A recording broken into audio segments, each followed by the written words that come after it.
Olá pessoal, tudo bem? Hoje a gente vai ver método indutivo. Bom, método indutivo, ele percorre o caminho exatamente inverso da dedução. Então, lembra que a dedução ele parte de uma premissa geral para uma situação particular para ser analisada. Aqui ele parte de uma situação particular para uma situação geral, tá? As constatações particulares que levam às teorias e leis gerais. Tá? O raciocínio indutivo defende que a generalização deve ser constatada a partir da observação de casos concretos. Tá?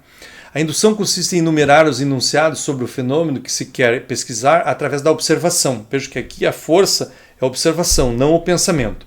Procura-se encontrar algo que está sempre presente na ocorrência do fenômeno, quer dizer, um padrão de comportamento, que vai ser base depois para uma lei, um princípio, ok?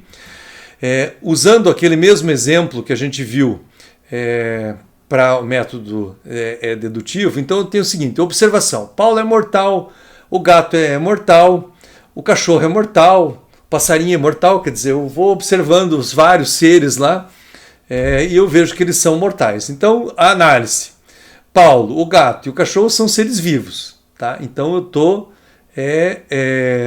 induzindo hipóteses, analisando aquela situação.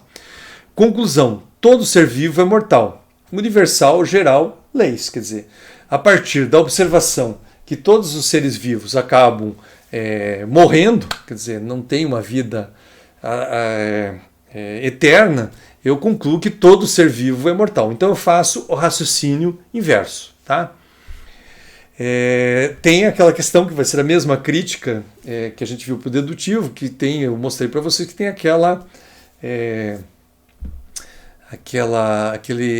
ser lá que é imortal e daí fura essas observações, tá? A gente já vai ver isso. Etapas do método indutivo. Então começa com a experimentação, observação, que é a fase que o cientista realiza experimentos sobre o problema investigado para poder observar, registrar metódica e sistematicamente todas as informações que puder coletar.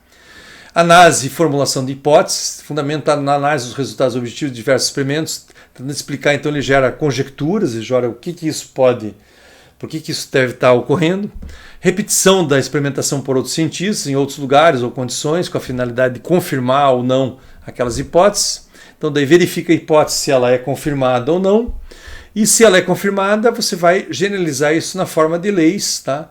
Ou de princípios, ou de um acréscimo no conhecimento daquela área que vai, digamos assim, melhorar o conhecimento e ser um conhecimento científico. Tá? Então aqui é esse método mostrado no formato de fluxograma. Então você tem a experimentação, observação dos fenômenos, análise e indução de hipóteses, repetição por outros cientistas ou em outras condições por você mesmo, ou exaustivamente, tá?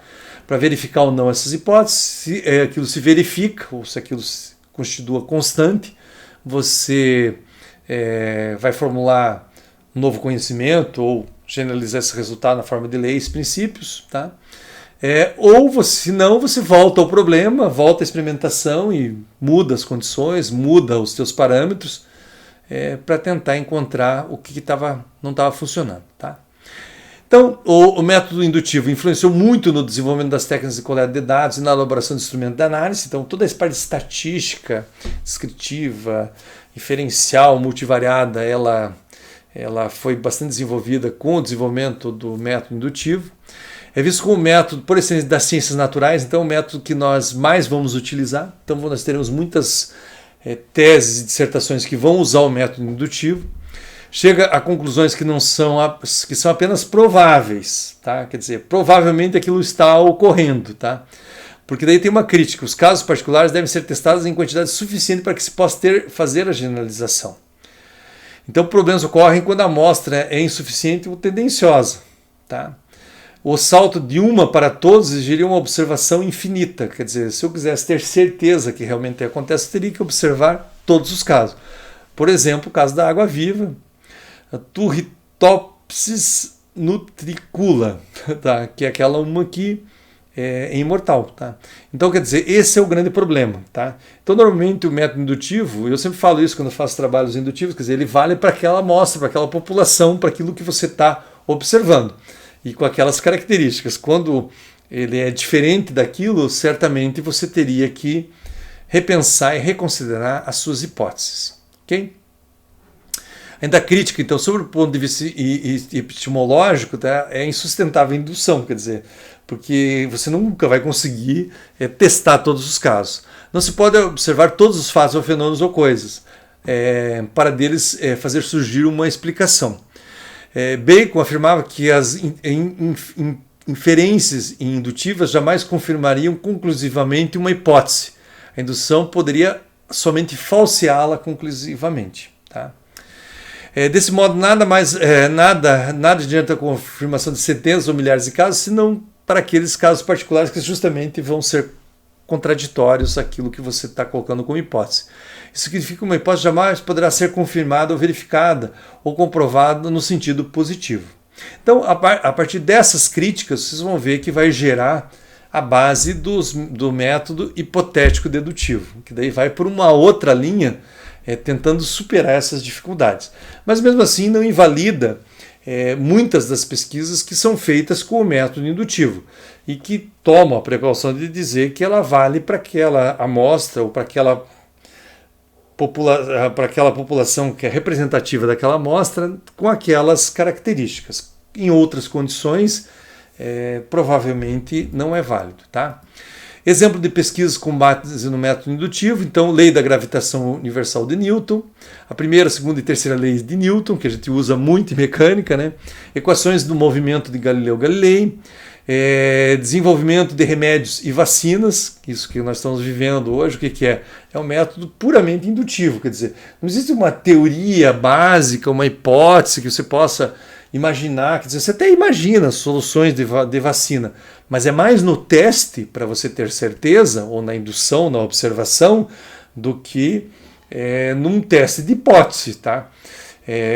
Na verdade, você testa e você tem um conhecimento, você gera um composto lá que vai gerar os anticorpos, etc. e tal, e depois você testa eles. Então você faz isso puramente por um método indutivo.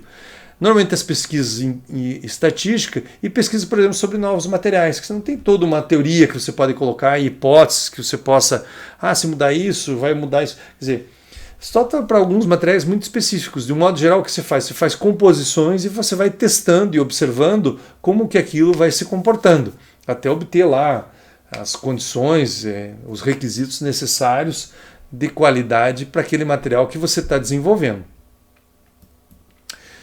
Bom, novamente a maior parte das referências foi do Koch, e a seguir a gente vai ver, então, o método hipotético dedutivo.